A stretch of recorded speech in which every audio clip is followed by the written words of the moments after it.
ਸ਼ਮਾਦਾਨ।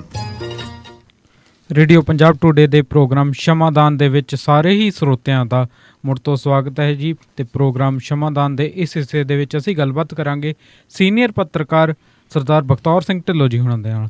ਸੋ ਬਖਤੌਰ ਸਿੰਘ ਢਿੱਲੋਂ ਜੀ ਦਾ ਅਸੀਂ ਸਵਾਗਤ ਕਰਦੇ ਹਾਂ ਪ੍ਰੋਗਰਾਮ ਦੇ ਵਿੱਚ। ਸਤਿ ਸ਼੍ਰੀ ਅਕਾਲ ਜੀ। ਸਤਿ ਸ਼੍ਰੀ ਅਕਾਲ ਜੀ।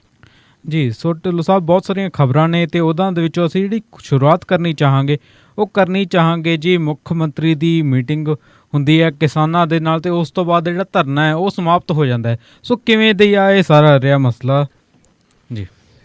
ਜਸਪ੍ਰੀਤ, ਪਹਿਲੀ ਗੱਲ ਤਾਂ ਆਪਾਂ ਨੂੰ ਇਹ ਦੇਖਣੀ ਪੈਣੀ ਹੈ ਕਿ ਕਿਸਾਨਾਂ ਨੂੰ ਧਰਨਾ ਲਾਉਣ ਦੀ ਜਿਹੜੀ ਨੌਬਤ ਆਈ ਹੈ ਤੇ ਇਹ ਆਈ ਕਿਉਂ। ਬਿਲਕੁਲ ਜੀ। ਅਸਲ ਦੇ ਵਿੱਚ ਇਹ ਹੈ ਕਿ ਜਦੋਂ ਇਲੈਕਸ਼ਨ ਕੰਪੇਨ ਚੱਲਦੀ ਸੀ 2022 ਦੀਆਂ ਚੋਣਾਂ ਵਾਸਤੇ, ਇਸੇ ਮਹੀਨੇ 2-3 ਮਹੀਨੇ ਪਹਿਲਾਂ ਹੀ ਸਰਕਾਰ ਬਣੀ ਹੈ। 3 ਮਹੀਨੇ ਪਹਿਲਾਂ ਚੋਣਾਂ ਪਈਆਂ ਸੀ, ਕਾਫੀ ਸਮਾਂ ਲੱਗਾ ਸੀ ਰਿਜ਼ਲਟ ਆਉਣ 'ਤੇ। ਉਸ ਕੰਪੇਨ ਦੇ ਦੌਰਾਨ ਸਰਕਾਰ ਨੇ ਲੋਕਾਂ ਨਾਲ ਇਹ ਪ੍ਰੋਮਿਸ ਕੀਤੀ ਸੀ ਕਿ ਅਸੀਂ ਤੁਹਾਡੀਆਂ ਸਾਰੀਆਂ ਸਮੱਸਿਆਵਾਂ ਦੂਰ ਕਰਾਂਗੇ ਜੀ। ਖਾਸ ਕਰਕੇ ਜੇ ਆਪਾਂ ਦੇਖੀਏ, ਚਲੋ ਬਾਕੀ ਮੁੱਦਿਆਂ ਨੂੰ ਆਪਾਂ ਛੱਡ ਦੇਈਏ, ਤਾਂ ਕਿਸਾਨੀ ਨਾਲ ਸੰਬੰਧਿਤ ਮੁੱਦੇ ਆ ਜਿਹੜੇ, ਇਹਦੇ 'ਤੇ ਵਿਚਾਰ ਕਰਨ ਵਾਸਤੇ ਉਹਨਾਂ ਨੇ ਕਿਹਾ ਸੀ ਕਿ ਅਸੀਂ ਪਰਮ ਅਗੇਤ ਦੇਵਾਂਗੇ। ਸਰਕਾਰ ਬਣ ਗਈ। ਸਰਕਾਰ ਦੇ ਬਣਨ ਤੋਂ ਬਾਅਦ ਕਿਸਾਨ ਆਗੂਆਂ ਦੀਆਂ ਮੀਟਿੰਗਾਂ ਹੁੰਦੀਆਂ ਰਹੀਆਂ ਸਰਦਾਰ ਭਗਵੰਤ ਸਿੰਘ ਮਾਨ ਨਾਲ।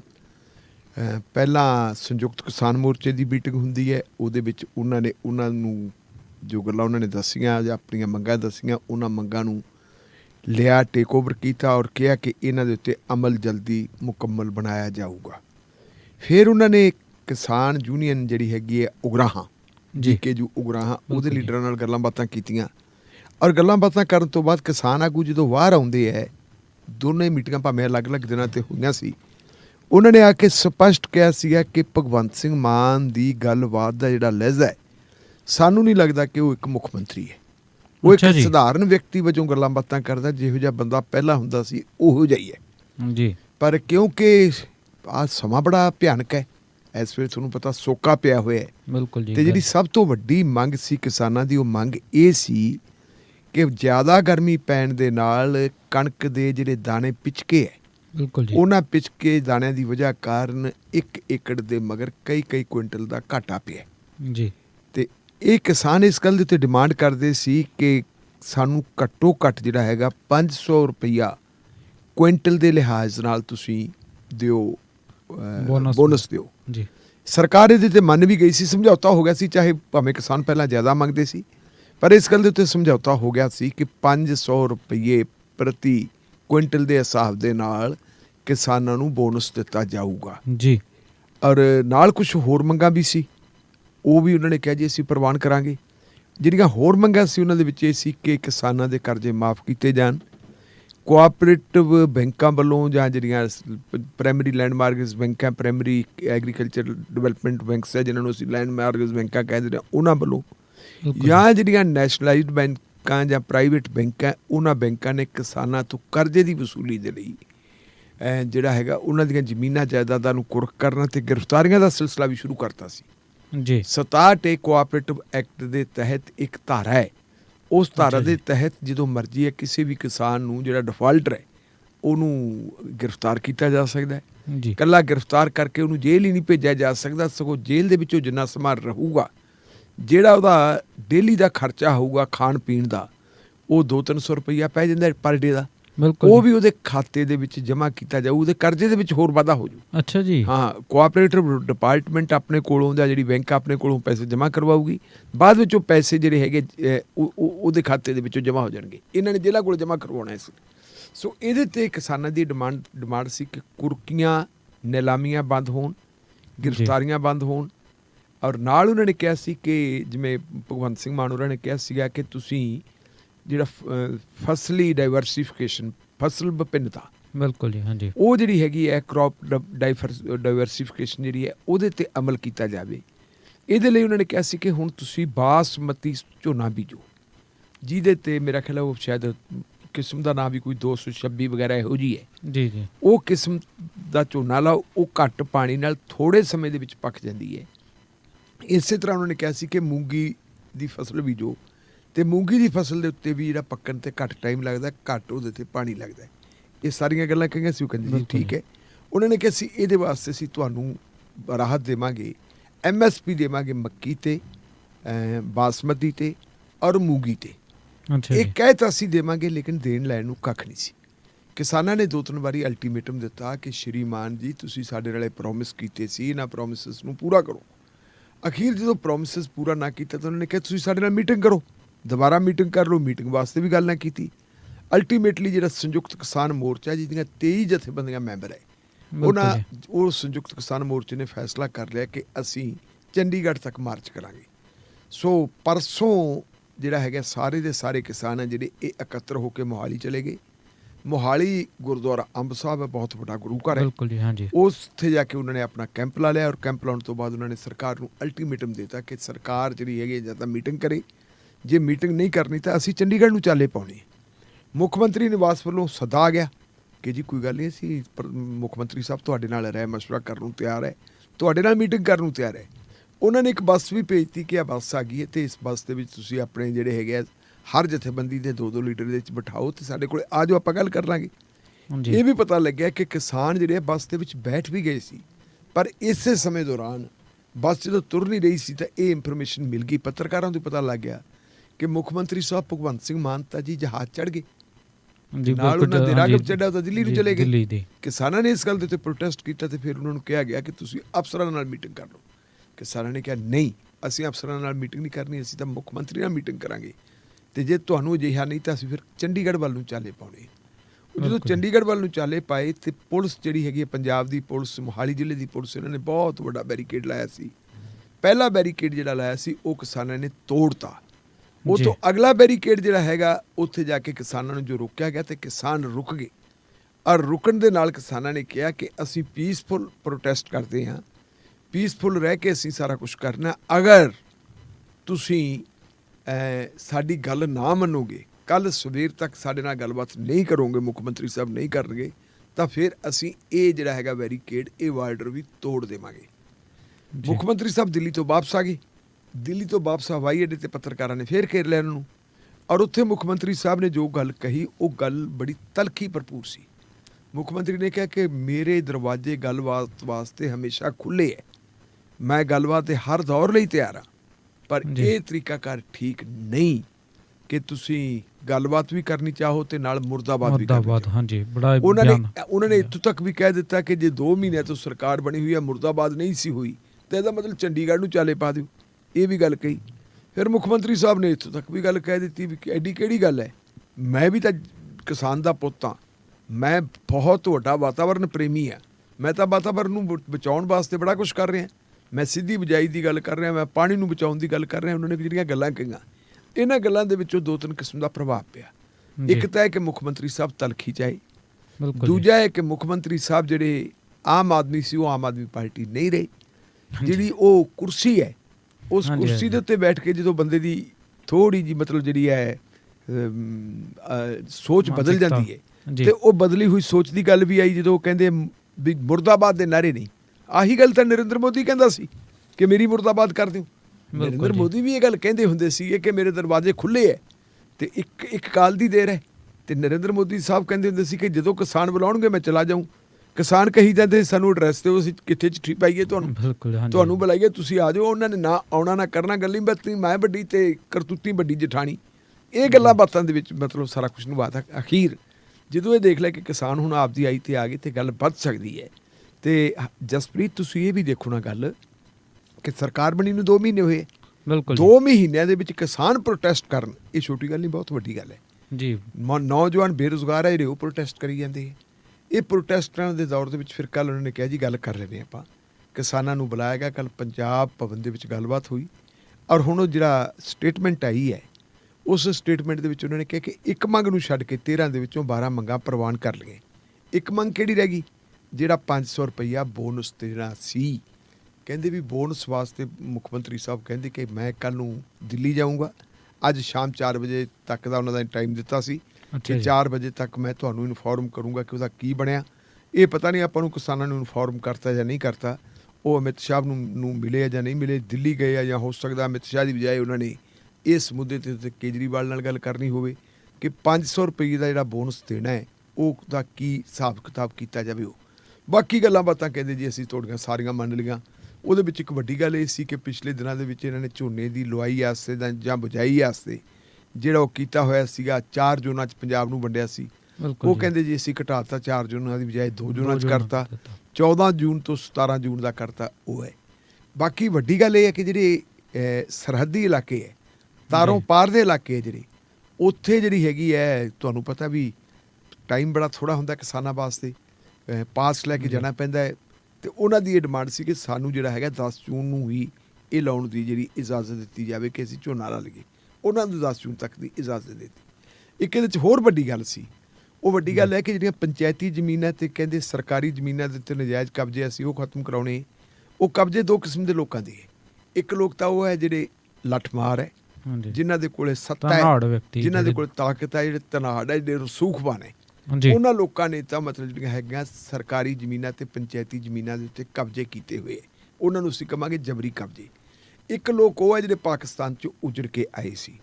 ਉਹ ਜਦੋਂ ਜੀ। ਪਾਕਿਸਤਾਨ 'ਚ ਉਜੜ ਕੇ ਆਏ ਸੀ, ਉਹਨਾਂ ਨੇ ਬੇਆਬਾਦ ਜ਼ਮੀਨਾਂ ਸੀ ਜਿਹੜੀਆਂ, ਉਹਨਾਂ ਨੂੰ ਆਬਾਦ ਕੀਤਾ।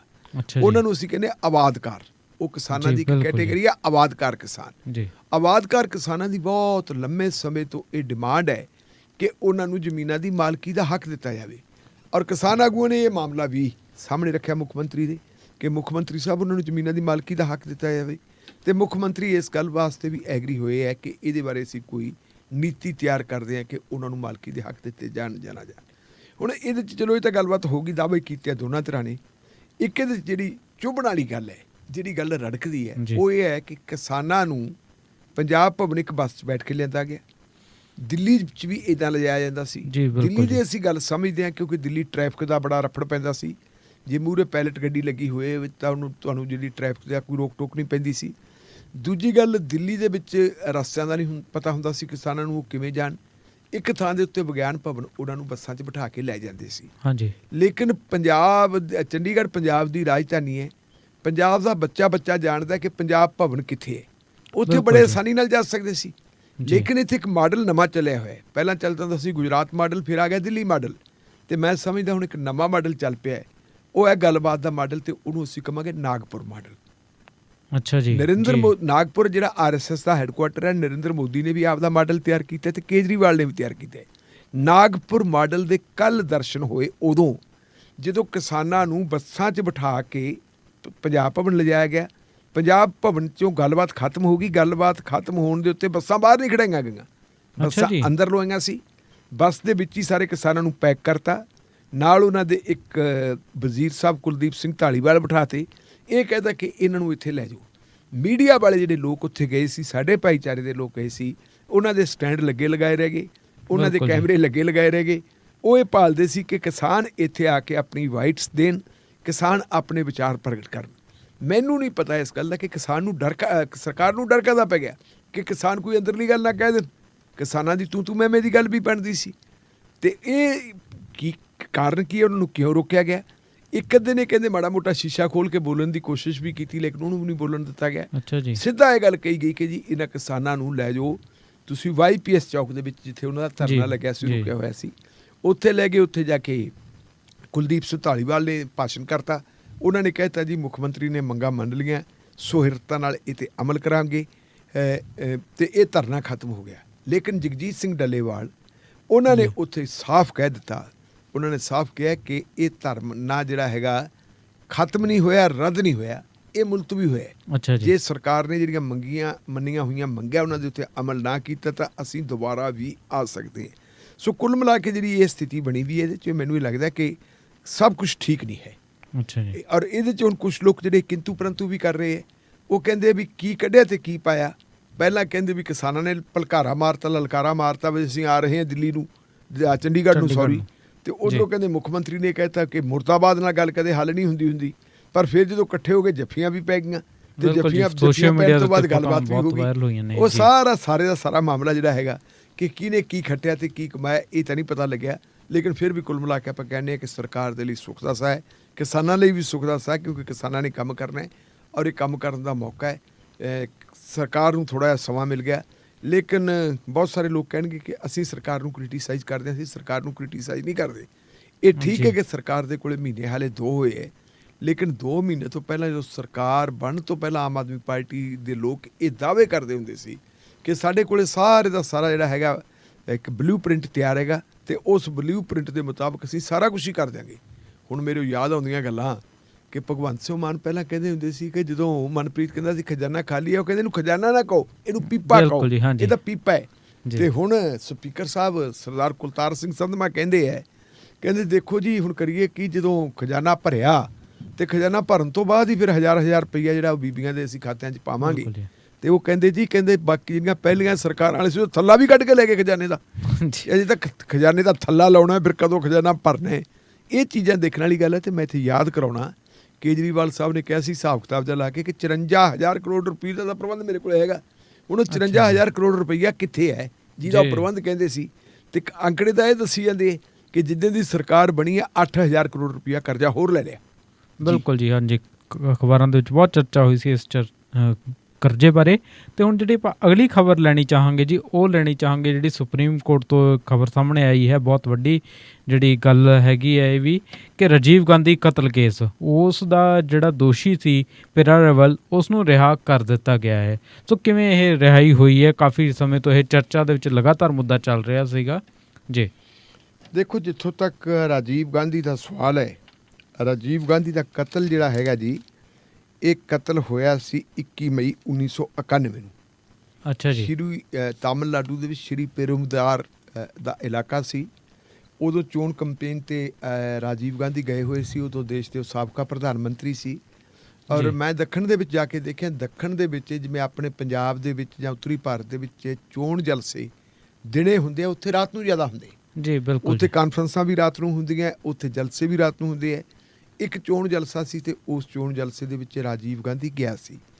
ਉੱਥੇ ਉਹਨਾਂ ਦੇ ਗਲ ਦੇ ਵਿੱਚ ਮਾਲਾ ਪਾਉਣ ਦੇ ਬਹਾਨੇ ਇੱਕ ਔਰਤ ਉਹਨਾਂ ਦੇ ਕਰੀਬ ਆਉਂਦੀ ਹੈ ਤੇ ਉਹ ਆ ਕੇ ਆਪਣੇ ਆਪ ਨੂੰ ਉਡਾ ਲੈਂਦੀ ਹੈ ਤੇ ਉਹਦੇ ਵਿੱਚ ਰਾਜੀਵ ਗਾਂਧੀ ਵੀ ਮਰ ਗਿਆ ਸੀ ਤੇ ਨਾਲ 14 ਬੰਦੇ ਹੋਰ ਮਰ ਗਏ ਸੀ ਜੀ। ਇਹਦਾ ਕਾਰਨ ਕੀ ਸੀ? ਕਾਰਨ ਇਹਦਾ ਇਹ ਸੀ ਕਿ ਉਹਨਾਂ ਦਿਨਾਂ ਦੇ ਵਿੱਚ ਜਿਹੜੇ ਲਿੱਟੇ ਦੀ ਲੜਾਈ ਚੱਲਦੀ ਸੀ ਸ਼੍ਰੀਲੰਕਾ 'ਚ। ਬਿਲਕੁਲ ਜੀ। ਔਰ ਸਾਡੀ ਜਿਹੜੀ ਭਾਰਤ ਦੀ ਸਰਕਾਰ ਸੀ, ਭਾਰਤ ਦੀ ਸਰਕਾਰ ਨੇ ਸ਼੍ਰੀਲੰਕਾ ਦੇ ਨਾਲ ਇੱਕ ਪੀਸ ਜਿਹੜਾ ਐਗਰੀਮੈਂਟ ਕੀਤਾ ਸੀ ਤੇ ਉਸ ਪੀਸ ਐਗਰੀਮੈਂਟ ਦੇ ਤਹਿਤ ਭਾਰਤ ਨੇ ਆਪਣੀ ਫੌਜ ਸ਼੍ਰੀਲੰਕਾ ਭੇਜਤੀ ਸੀ ਤੇ ਸ਼੍ਰੀਲੰਕਾ ਦੀ ਫੌਜ ਜਿਹੜੇ ਲਿੱਟੇ ਮੂਲ ਰੂਪ ਦੇ ਵਿੱਚ ਜਿਨ੍ਹਾਂ ਨੂੰ ਅਸੀਂ ਕਹਿੰਦੇ ਤਾਮਿਲ ਸੀ, ਉਹਨਾਂ ਦੇ ਅੰਦੋਲਨ ਨੂੰ ਕੁਚਲਣ ਵਾਸਤੇ ਉਹਦੀ ਵਰਤੋਂ ਹੋ ਰਹੀ ਸੀ ਸਾਡੀ ਫੌਜ ਦੀ ਜੀ। ਜਿਹੜੇ ਤਾਮਿਲ ਗੁਰੀਲੇ ਸੀ ਲਿੱਟੇ ਵਾਲੇ, ਉਹ ਬੜੇ ਖਫਾ ਸੀ ਭਾਰਤ ਸਰਕਾਰ ਨਾਲ। ਤੇ ਇਹ ਜਦੋਂ ਸਮਝੌਤਾ ਹੋਇਆ ਸੀ ਉਦੋਂ ਰਾਜੀਵ ਗਾਂਧੀ ਦੇਸ਼ ਦੇ ਪ੍ਰਧਾਨ ਮੰਤਰੀ ਹੁੰਦੇ ਸੀ। ਰਾਜੀਵ ਗਾਂਧੀ ਭਾਵੇਂ ਪ੍ਰਧਾਨ ਮੰਤਰੀ ਦੀ ਕੁਰਸੀ ਤੋਂ ਲੈ ਗਏ ਸੀ, ਲੇਕਿਨ 1991 ਦੇ ਵਿੱਚ ਜਿਹੜੀਆਂ ਚੋਣਾਂ ਹੋਈਆਂ ਉਹਨਾਂ ਚੋਣਾਂ ਦੇ ਵਿੱਚੋਂ ਇਹ ਰਿਫਲੈਕਟ ਹੋ ਰਿਹਾ ਸੀ ਕਿ ਕਾਂਗਰਸ ਪਾਰਟੀ ਇੱਕ ਵੱਡੀ ਪਾਰਟੀ ਦੇ ਰੂਪ ਵਿੱਚ ਉੱਭਰ ਰਹੀ ਹੈ ਔਰ ਇਹ ਦੁਬਾਰਾ ਸਰਕਾਰ ਬਣਾ ਸਕਦੀ ਹੈ। ਤੇ ਜੇ ਦੁਬਾਰਾ ਸਰਕਾਰ ਬਣਦੀ ਹੈ ਤਾਂ ਰਾਜੀਵ ਗਾਂਧੀ ਪ੍ਰਧਾਨ ਮੰਤਰੀ ਫੇਰ ਬਣ ਸਕਦੇ ਹੈ। ਤਾਂ ਲਿੱਟੇ ਵਾਲੇ ਨੇ ਕੌਂਸਪੀਰੇਸੀ ਕਰਕੇ ਇੱਕ ਸਾਜ਼ਿਸ਼ ਬਣਾ ਕੇ ਉਸ ਵੇਲੇ ਦੇ ਪ੍ਰਧਾਨ ਮੰਤਰੀ ਨੂੰ ਕਤਲ ਕਰ ਦਿੱਤਾ ਸੀ। ਹੁਣ ਜਿਹੜੇ ਪ੍ਰਧਾਨ ਮੰਤਰੀ ਨੂੰ ਕਤਲ ਕੀਤਾ ਸੀ, ਜਿਸ ਮਟੀਰੀਅਲ ਦੇ ਰਾਹੀਂ ਕਤਲ ਕੀਤਾ ਸੀ, ਉਸ ਮਟੀਰੀਅਲ ਦੇ ਵਿੱਚ ਇਸਤੇਮਾਲ ਕੀਤੀਆਂ ਗਈਆਂ ਸੀ 9 ਮੈਗਾਵਾਟ ਕੀ ਹੁੰਦੀ ਹੈ ਜਿਹੜੀਆਂ 9 ਵੋਲਟ ਦੀਆਂ ਬੈਟਰੀਆਂ। ਤੇ ਇਹ ਫਿਰ ਜਿਹੜਾ CBI ਨੇ ਪੜਤਾਲ ਕੀਤੀ ਉਹਦੇ ਵਿੱਚ ਇਹ ਹੈਗੀਆਂ ਸੀ ਕਿ 9 ਵੋਲਟ ਦੀਆਂ ਜਿਹੜੀਆਂ ਬੈਟਰੀਆਂ ਸੀ, ਇਹ ਬੈਟਰੀਆਂ ਪਿਰਾਰੀ ਵਲਨ ਨਾਂ ਦੇ ਇੱਕ ਸ਼ਖਸ ਨੇ ਰਿਹਾ ਕਰਵਾਈਆਂ ਸੀ। ਉਹਦੀ ਉਮਰ ਉਦੋਂ 18-20 ਸਾਲ ਦੀ ਸੀ, ਨੌਜਵਾਨ ਮੁੰਡਾ ਸੀ। ਔਰ ਉਹਨੇ ਉਹ ਕਹਿੰਦੇ ਕਰਵਾਈਆਂ ਸੀ। ਉਹਨਾਂ ਬੈਟਰੀਆਂ ਦੇ ਆਧਾਰ ਦੇ ਉੱਤੇ ਫਿਰ ਜਿਹੜੀ ਹੈਗੀਆਂ ਉਹ ਬੈਲਟਾਂ ਬਣਾਈਆਂ ਗਈਆਂ ਬਰੂਦ ਵਾਲੀਆਂ। ਤੇ ਉਹਨਾਂ ਬਰੂਦ ਵਾਲੀਆਂ ਬੈਲਟਾਂ ਨੂੰ ਚਲਾਉਣ ਵਾਸਤੇ ਉਹਨਾਂ ਬੈਟਰੀਆਂ ਦਾ ਕਨੈਕਸ਼ਨ ਹੀ ਇਸਤੇਮਾਲ ਕੀਤਾ ਸੀ ਜਿਹੜੀਆਂ ਉਹ ਲੇਡੀ ਨੇ ਲਾਈਆਂ ਸੀ। ਇਸ ਕੇਸ ਦੇ ਵਿੱਚ ਕਾਫੀ ਸਾਰੇ ਲਿੱਟੇ ਦੇ ਬੰਦੇ ਫੜੇ ਗਏ ਸੀ। ਕਈਆਂ ਨੂੰ ਫਾਂਸੀ ਦੀ ਸਜ਼ਾ ਹੋ ਗਈ ਸੀ, ਕਈਆਂ ਨੂੰ ਤਾਂ ਉਮਰ ਜੇਲ੍ਹ ਦੇ ਵਿੱਚ ਰਹਿਣ ਦੀ ਹੋ ਗਈ ਸੀ, ਕੁਝ ਬੰਦਿਆਂ ਨੂੰ ਘੱਟ ਹੋ ਗਈ ਸੀ। ਇਹਦੇ ਵਿੱਚ ਨਲਨੀ ਨਾਂ ਦੀ ਇੱਕ ਔਰਤ ਹੁੰਦੀ ਸੀ ਜੀ। ਉਹ ਨਲਨੀ ਨਾਂ ਦੀ ਔਰਤ ਜਿਹੜੀ ਸੀ, ਉਸ ਨਲਨੀ ਨਾਂ ਦੀ ਔਰਤ ਨੇ ਫਿਰ ਵਿਆਹ ਵੀ ਕਰਵਾ ਲਿਆ ਸੀ ਤੇ ਉਹਦੇ ਇੱਕ ਬੱਚੀ ਵੀ ਪੈਦਾ ਹੋ ਗਈ ਸੀ। ਰਾਜੀਵ ਗਾਂਧੀ ਦੀ ਵਿਧਵਾ ਸੋਨੀਆ ਗਾਂਧੀ ਜਿਹੜੀ ਇਸ ਵੇਲੇ ਕਾਂਗਰਸ ਦੀ ਵਰਕਿੰਗ ਪ੍ਰੈਜ਼ੀਡੈਂਟ ਹੈ, ਕਾਰਜਕਾਰੀ ਪ੍ਰੈਜ਼ੀਡੈਂਟ ਹੈ, ਇਹਨੇ ਫਿਰ ਉਸ ਵੇਲੇ ਦੀ ਜਿਹੜੀ ਤਾਮਿਲਨਾਡੂ ਦੀ ਸਰਕਾਰ ਸੀ ਉਹਨਾਂ ਨੂੰ ਅਪੀਲ ਕੀਤੀ ਸੀ ਕਿ ਇੱਕ ਬੱਚੀ ਦੀ ਮਾਂ, ਮੇਰੇ ਵੀ ਛੋਟੇ ਛੋਟੇ ਬੱਚੇ ਹੈ, ਠੀਕ ਹੈ ਮੇਰੇ ਘਰ ਵਾਲੇ ਦਾ ਕਤਲ ਹੋ ਗਿਆ ਲੇਕਿਨ ਮੈਂ ਇਹਨੂੰ ਮਾफ़ ਕਰਦੀ ਹਾਂ ਅਤੇ ਇਹਦੀ ਜਿਹੜੀ ਹੈਗੀ ਹੈ ਫਾਂਸੀ ਦੀ ਸਜ਼ਾ ਮਾफ़ ਕੀਤੀ ਜਾਵੇ। ਨਲਨੀ ਦੀ ਫਾਂਸੀ ਦੀ ਸਜ਼ਾ ਜਿਹੜੀ ਹੈ ਉਹ ਮਾफ़ ਹੋ ਗਈ ਸੀ। ਇਹ ਜਿਹੜੇ ਮਿਸਟਰ ਪਰੇਰੀਬਲ ਨੇ, ਇਹਨਾਂ ਨੂੰ ਫਾਂਸੀ ਹੋਈ ਸੀ ਲੇਕਿਨ ਇਹਨਾਂ ਦੀ ਸਜ਼ਾ ਮਾफ़ ਨਹੀਂ ਹੋਈ ਸੀ। ਬੜੇ ਮਤਲਬ ਹੈ ਵੀ ਜਿਹੜੀ ਤਾਮਿਲਨਾਡੂ ਦੀ ਸਰਕਾਰ ਨੇ ਇੱਕ ਵਾਰੀ ਇੱਕ ਰੈਜੂਲੇਸ਼ਨ ਵੀ ਪਾਸ ਕਰਤਾ ਸੀ ਮੰਤਰੀ ਮੰਡਲ ਵੱਲੋਂ ਔਰ ਗਵਰਨਰ ਸਾਹਿਬ ਨੂੰ ਭੇਜਤਾ ਸੀ ਕਿ ਤੁਸੀਂ ਆ ਲਓ ਜੀ, ਇਹਨੂੰ ਜਿਹੜਾ ਹੈਗਾ ਮਾਫ ਕਰ ਦਿਓ ਸਾਰੇ ਲੋਕਾਂ ਨੂੰ। ਅੱਛਾ ਜੀ। ਗਵਰਨਰ ਨੇ ਮਾਫ ਕਰਨ ਦੀ ਬਜਾਏ ਇਹ ਕਹਿਤਾ ਸੀ ਕਿ ਮੇਰੇ ਅਧਿਕਾਰ ਖੇਤਰ ਵਿੱਚ ਨਹੀਂ ਆਉਂਦਾ, ਕਿਉਂਕਿ ਆਪਾਂ ਜਾਣਦੇ ਹਾਂ ਸਰਕਾਰ ਤਾਮਿਲਨਾਡੂ ਦੇ ਵਿੱਚ ਭਾਵੇਂ ਤਾਮਿਲ ਪਾਰਟੀਆਂ ਦੀ ਸੀ, ਪਰ ਕੇਂਦਰ ਦੇ ਵਿੱਚ ਜਿਹੜੀ ਸਰਕਾਰ ਸੀ, ਕੇਂਦਰ ਦੀ ਸਰਕਾਰ ਨੇ ਉਸ ਵੇਲੇ ਇੱਕ ਗਵਰਨਰ ਕੇਂਦਰ ਦਾ ਨੁਮਾਇੰਦਾ ਹੁੰਦਾ ਹੈ, ਉਹਨਾਂ ਨੇ ਬਿਲਕੁਲ ਜੀ। ਸ਼ਾਇਦ ਮੇਰਾ ਖਿਆਲ ਪੁੱਛਿਆ ਹੋਵੇ ਤੇ ਉਹਨਾਂ ਨੇ ਇਜਾਜ਼ਤ ਨਾ ਦਿੱਤੀ ਹੋਵੇ। ਸੋ ਕੇਂਦਰ ਜਿਹੜਾ ਗਵਰਨਰ ਨੇ, ਜਿਹੜੇ ਕੇਂਦਰ ਦੇ ਪ੍ਰਤੀਨਿਧ ਨੇ, ਉਹ ਜਿਹੜੀ ਰੈਜੂਲੇਸ਼ਨ ਸੀ ਜਾਂ ਜੋ ਸਿਫਾਰਿਸ਼ ਮੰਤਰੀ ਮੰਡਲ ਨੇ ਕੀਤੀ ਸੀ ਤਾਮਿਲਨਾਡੂ ਦੇ ਨੇ, ਉਹਨੂੰ ਭੇਜਤਾ ਸੀ ਰਾਸ਼ਟਰਪਤੀ ਵਾਸ ਕੋਲੇ ਕਿ ਰਾਸ਼ਟਰਪਤੀ ਇਹ 'ਤੇ ਵਿਚਾਰ ਕਰਨ। ਤੇ ਉਦੋਂ ਜੀ। ਤੋਂ ਉਹ ਰਾਸ਼ਟਰਪਤੀ ਕੋਲੇ ਪੈਂਡਿੰਗ ਪਏ। ਹੁਣ ਇਹ ਤੁਸੀਂ ਬੰਦੇ ਨੂੰ ਦੇਖ ਲਓ, 30-35 ਸਾਲ ਹੋ ਗਏ, 30-35 ਸਾਲਾਂ ਤੋਂ ਇਹ ਅੰਦਰ ਹੀ ਸੀ। ਜੀ। ਇਹਨੇ ਫਿਰ ਇੱਕ ਪਟੀਸ਼ਨ ਦਾਇਰ ਕਰਤੀ ਸੀ ਜੀ ਵੀ ਮੈਨੂੰ ਜਿਹੜੀ ਹੈ ਮੇਰੀ ਫਾਂਸੀ ਦੀ ਸਜ਼ਾ ਰੱਦ ਕੀਤੀ ਜਾਵੇ। ਜੀ। ਤੇ ਸੁਪਰੀਮ ਕੋਰਟ ਨੇ ਉਦੋਂ ਕਹਿਤਾ ਸੀ ਕਿ ਹਾਂ ਫਾਂਸੀ ਦੀ ਸਜ਼ਾ ਰੱਦ ਕਰਨੀ ਬਣਦੀ ਹੈ, ਇੱਕ ਬੰਦੇ ਨੂੰ 2 ਸਜ਼ਾਵਾਂ ਨਹੀਂ ਦਿੱਤੀਆਂ ਜਾ ਸਕਦੀਆਂ। ਕਤਲ ਦੇ ਕੇਸ ਦੇ ਵਿੱਚ ਜਿੰਨੀ ਸਜ਼ਾ ਹੋ ਸਕਦੀ ਹੈ ਉਨੀ ਤਾਂ ਪਹਿਲਾਂ ਹੀ ਕੱਟੀ ਬੈਠਾ ਹੈ, ਤੇ ਹੁਣ ਇਹਦੀ ਜਾਨ ਕਿਉਂ ਲਈ ਜਾਵੇ। ਸੁਪਰੀਮ ਜੀ। ਕੋਰਟ ਨੇ ਫਿਰ ਉਸ ਵੇਲੇ ਫਾਂਸੀ ਦੀ ਸਜ਼ਾ ਤੋੜ ਕੇ ਉਮਰ ਕੈਦ 'ਚ ਕਰਤੀ ਸੀ। ਹੁਣ ਇਹਨੇ ਦੁਬਾਰਾ ਫਿਰ ਇਸ ਗੱਲ ਦੇ ਉੱਤੇ ਪਲੀ ਜਿਹੜੀ ਸੀ ਕਿਹਾ ਕਿ ਜੀ ਮੇਰੀ ਜਿਹੜੀ ਹੈ ਮੰਤਰੀ ਮੰਡਲ ਨੇ ਮੇਰੀ ਸਿਫਾਰਿਸ਼ ਕਰਤੀ ਸੀ ਕਿ ਮੇਰੀ ਸਜ਼ਾ ਮਾਫ ਕੀਤੀ ਜਾਵੇ, ਮੈਨੂੰ ਰਿਹਾ ਕੀਤਾ ਜਾਵੇ, ਲੇਕਿਨ ਗਵਰਨਰ ਸਾਹਿਬ ਨੇ ਰਾਸ਼ਟਰਪਤੀ ਕੋਲੇ ਭੇਜਤੀ। ਫਿਰ ਇਹ ਮਾਮਲਾ ਹੁਣ ਸੁਪਰੀਮ ਕੋਰਟ ਕੋਲੇ ਵਿਚਾਰਿਆ ਗਿਆ। ਕੱਲ੍ਹ ਸੁਪਰੀਮ ਕੋਰਟ ਦਾ ਇਹਦੇ 'ਤੇ ਫੈਸਲਾ ਆਉਂਦਾ ਹੈ। ਵੈਸੇ ਪਹਿਲਾਂ ਹੀ ਸੁਪਰੀਮ ਕੋਰਟ ਨੇ ਇਸ ਬੰਦੇ ਨੂੰ ਜ਼ਮਾਨਤ 'ਤੇ ਰਿਹਾ ਕਰਤਾ ਸੀ ਕਿ ਬਹੁਤ ਲੰਬਾ ਸਮਾਂ ਹੋ ਗਿਆ ਇਹਨੂੰ ਜੀ। ਅੰਦਰ ਬੈਠੇ ਨੂੰ, ਤੇ ਕੱਲ੍ਹ ਫਿਰ ਸੁਪਰੀਮ ਕੋਰਟ ਨੇ ਇਹਦੇ 'ਤੇ ਫੈਸਲਾ ਕੀਤਾ ਹੈ ਕਿ ਜਿਹੜਾ ਧਾਰਾ 161 ਹੈ, ਧਾਰਾ 161 ਜਿਹੜੀ ਹੈਗੀ ਹੈ ਧਾਰਾ, ਜਾਂ ਆਪਾਂ ਕਹਿੰਦੀ ਆਰਟੀਕਲ ਕਨਸਟੀਟਿਊਸ਼ਨ ਦਾ, ਉਹ ਗਵਰਨਰ ਨੂੰ ਪਾਵਰਾਂ ਦਿੰਦਾ ਹੈ। ਉਹਨਾਂ ਨੇ ਕਹਿੰਦਾ ਕਿ ਗਵਰਨਰ ਆਪਣੀਆਂ ਪਾਵਰਾਂ ਦੀ ਵਰਤੋਂ ਕਰੇ। ਮੰਤਰੀ ਮੰਡਲ ਨੇ ਜਿਹੜੀ ਸਿਫਾਰਿਸ਼ ਕਰਤੀ, ਉਹ ਸਿਫਾਰਿਸ਼ ਮੰਨਣ ਦਾ ਗਵਰਨਰ ਪਾਬੰਦ ਹੈ, ਔਰ ਗਵਰਨਰ ਨੂੰ ਚਾਹੀਦਾ ਸੀ ਉਹਨੇ ਰਾਸ਼ਟਰਪਤੀ ਕੋਲ ਕਿਉਂ ਭੇਜਿਆ ਕਿ ਉਹ ਆਪਣੇ ਪੱਧਰ 'ਤੇ ਦਾ ਫੈਸਲਾ ਕਰਨ ਦਾ। ਪਰ ਜੇ ਗਵਰਨਰ ਫੈਸਲਾ ਨਹੀਂ ਕਰਦਾ ਤਾਂ ਫਿਰ ਜਿਹੜੀਆਂ ਅਸਾਧਾਰਨ ਪਾਵਰਾਂ ਹੈ ਸੁਪਰੀਮ ਕੋਰਟ ਦੇ ਕੋਲੇ, ਉਹ ਅਸਾਧਾਰਨ ਪਾਵਰਾਂ ਸਾਡੇ ਭਾਰਤੀ ਸੰਵਿਧਾਨ ਦਾ ਆਰਟੀਕਲ 142 ਉਹ ਪਾਵਰਾਂ ਦਿੰਦਾ ਸੁਪਰੀਮ ਕੋਰਟ ਨੂੰ ਕਿ ਸੁਪਰੀਮ ਕੋਰਟ ਕਿਸੇ ਵੀ ਕੇਸ ਨੂੰ, ਬਹੁਤ ਰੇਅਰ ਹੁੰਦਾ ਹੈ, ਉਹਦੇ ਵਿੱਚ ਇਹ ਆਪਣੀ ਮਰਜ਼ੀ ਦਾ ਫੈਸਲਾ ਸੁਣਾ ਸਕਦੀ ਹੈ, ਉਹਨੂੰ ਚੈਲੰਜ ਨਹੀਂ ਕੀਤਾ ਜਾ ਸਕਦਾ। ਰਾਮ ਮੰਦਰ ਤੇ ਬਾਬਰੀ ਮਸਜਿਦ ਦਾ ਜਿਹੜਾ ਝਗੜਾ ਸੀ, ਉਹ ਝਗੜਾ ਵੀ ਸੁਪਰੀਮ ਕੋਰਟ ਕੋਲ ਆਇਆ। ਐਵੀਡੈਂਸ ਉਹਦੇ ਵਿੱਚ ਕੀ ਹੈ? ਜੇ ਆਪਾਂ ਸਾਰੇ ਉਸ ਫੈਸਲੇ ਨੂੰ ਪੜ੍ਹੀਏ ਤਾਂ ਐਵੀਡੈਂਸ ਇਹ ਗੱਲ ਕਹਿੰਦੀ ਹੈ ਕਿ ਜਿਹੜਾ ਹੈਗਾ ਬਾਬਰੀ ਮਸਜਿਦ ਦੇ ਹੱਕ ਵਿੱਚ ਫੈਸਲਾ ਹੋਣਾ ਚਾਹੀਦਾ ਸੀ, ਪਰ ਮਾਣਯੋਗ ਜਿਹੜਾ 5 ਜੱਜਾਂ ਦਾ ਬੈਂਚ ਸੀਗਾ ਸੁਪਰੀਮ ਕੋਰਟ ਦੇ ਚੀਫ ਜਸਟਿਸ ਦੀ ਅਗਵਾਈ ਵਾਲਾ, ਉਹਨੇ ਉਹਦੇ ਵਿੱਚ ਇਹ ਗੱਲ ਕਹਿ ਦਿੱਤੀ ਸੀ ਕਿ ਇੱਥੇ ਮੰਦਿਰ ਦੇ ਨਿਰਮਾਣ ਲਈ ਇਹ ਜਗ੍ਹਾ ਦਿੱਤੀ ਜਾਂਦੀ ਹੈ, ਔਰ ਇਹਦੇ ਲਈ ਅਸੀਂ ਆਰਟੀਕਲ 142 ਦੇ ਤਹਿਤ ਜੋ ਸਾਨੂੰ ਤਾਕਤਾਂ ਮਿਲੀਆਂ ਵੀ ਹੈ, ਉਹਨਾਂ ਤਾਕਤਾਂ ਦੀ ਵਰਤੋਂ ਕਰਦੇ ਹਾਂ। ਸੋ ਕੱਲ੍ਹ ਵੀ ਇਹ ਜਿਹੜੀਆਂ ਆਰਟੀਕਲ 142 ਦੇ ਤਹਿਤ ਤਾਕਤਾਂ ਮਿਲੀਆਂ, ਉਹਨਾਂ ਤਾਕਤਾਂ ਦੀ ਵਰਤੋਂ ਕਰਦਿਆਂ ਹੋਇਆਂ ਮਾਣਯੋਗ ਸੁਪਰੀਮ ਕੋਰਟ ਨੇ ਰਾਜੀਵ ਗਾਂਧੀ ਦੇ ਕਾਤਲ ਪੇਰਾਰੀ ਵੱਲਨ ਨੂੰ ਰਿਹਾ ਕਰਨ ਦਾ ਹੁਕਮ ਸੁਣਾ ਦਿੱਤਾ ਹੈ, ਤੇ ਉਹ ਹੁਣ ਪੂਰੀ ਤਰ੍ਹਾਂ ਰਿਹਾ ਹੈ। ਇਹਨੂੰ ਜੇ ਹੁਣ ਆਪਾਂ ਅਗਾਂਹ ਦੇਖੀਏ ਤੇ ਪੰਜਾਬ ਦੇ ਸੰਦਰਭ ਦੇ ਵਿੱਚ ਵੀ ਇਹ ਫੈਸਲਾ ਕਾਫੀ ਮਹੱਤਵਪੂਰਨ ਹੈ, ਕਿਉਂਕਿ ਇਹਦੇ 'ਚ ਬੇਅੰਤ ਸਿੰਘ ਦੇ ਕਾਤਲ ਬਲਵੰਤ ਸਿੰਘ ਰਾਜੋਆਣਾ, ਉਹਨਾਂ ਦਾ ਮਾਮਲਾ ਵੀ ਇਵੇਂ ਪੈਂਡਿੰਗ ਹੈ। ਉਹਦੇ 'ਚ ਵੀ ਸੁਪਰੀਮ ਕੋਰਟ ਨੇ ਕੇਂਦਰ ਸਰਕਾਰ ਨੂੰ ਇਹ ਗੱਲ ਕਹੀ ਹੈ ਕਿ ਤੁਸੀਂ ਇਹਦੇ ਬਾਰੇ ਆਪਣਾ ਪੱਖ ਰੱਖੋ, ਇਹਦਾ ਛੇਤੀ ਫੈਸਲਾ ਕਰੋ। ਜੇ ਤੁਸੀਂ ਛੇਤੀ ਫੈਸਲਾ ਕਰਨ ਵਾਸਤੇ ਉਹਨੇ ਕੁਝ ਟਾਈਮ ਦਿੱਤਾ ਕਿ ਇੰਨੇ ਸਮੇਂ 'ਚ ਫੈਸਲਾ ਕਰ ਦਿਓ, ਅਗਲੀ ਤਾਰੀਖ ਦਿੱਤੀ ਹੈ, ਉਦੋਂ ਤੱਕ ਅਗਰ ਭਾਰਤ ਸਰਕਾਰ ਫੈਸਲਾ ਨਹੀਂ ਕਰਦੀ ਤਾਂ ਮੇਰੇ ਖਿਆਲ ਮੁਤਾਬਕ ਸੁਪਰੀਮ ਕੋਰਟ ਬਲਵੰਤ ਸਿੰਘ ਰਾਜੋਆਣਾ ਨੂੰ ਰਿਹਾ ਕਰਨ ਦਾ ਹੁਕਮ ਵੀ ਦੇ ਸਕਦੀ ਹੈ ਇਸ ਕੇਸ ਦੀ ਰੋਸ਼ਨੀ ਦੇ ਵਿੱਚ। ਇਕੱਲਾ ਇਹੀ ਨਹੀਂ, ਇਹਦੇ ਨਾਲ ਨਾਲ ਜੇ ਜਗਤਾਰ ਸਿੰਘ ਹਵਾਰਾ, ਜਿਨ੍ਹਾਂ ਨੂੰ ਅਕਾਲ ਤਖਤ ਸਾਹਿਬ ਦਾ ਐਕਟਿੰਗ ਜਥੇਦਾਰ ਵੀ ਬਣਾਇਆ ਸੀ, ਕਮਾ ਗਿਆ ਆਪਾਂ ਸਮਾਨੰਤਰ ਜਥੇਦਾਰ ਜੀ, ਮੁਤਵਾਜੀ ਜਥੇਦਾਰ ਬਣਾਇਆ ਸੀ, ਉਹ ਤੇ ਉਹਨਾਂ ਦੇ ਸਾਥੀ ਬੜੇ ਲੰਬੇ ਸਮੇਂ ਤੋਂ ਉਹ ਵੀ ਜੇਲ੍ਹਾਂ ਦੇ ਵਿੱਚ ਹੈ। 1995 'ਚ ਬੇਅੰਤ ਸਿੰਘ ਦਾ ਕਤਲ ਹੋਇਆ ਸੀ, ਬਾਅਦ ਦੇ ਵਿੱਚ ਉਹ ਫੜੇ ਜਾਂਦੇ ਹੈ, ਫਿਰ ਉਹ ਇੱਕ ਵਾਰੀ ਜੇਲ੍ਹ ਦੇ ਵਿੱਚੋਂ ਫਰਾਰ ਵੀ ਹੋ ਗਏ ਸੀ ਸੁਰੰਗ ਲਾ ਕੇ, ਤੇ ਉਹਨਾਂ ਦੀਆਂ ਰਿਹਾਈਆਂ ਵੀ ਇਹਦੇ 'ਚ ਹੋ ਸਕਦੀਆਂ। ਇੱਕ ਨਵਾਂ ਰਾਹ ਖੁੱਲ੍ਹ ਗਿਆ।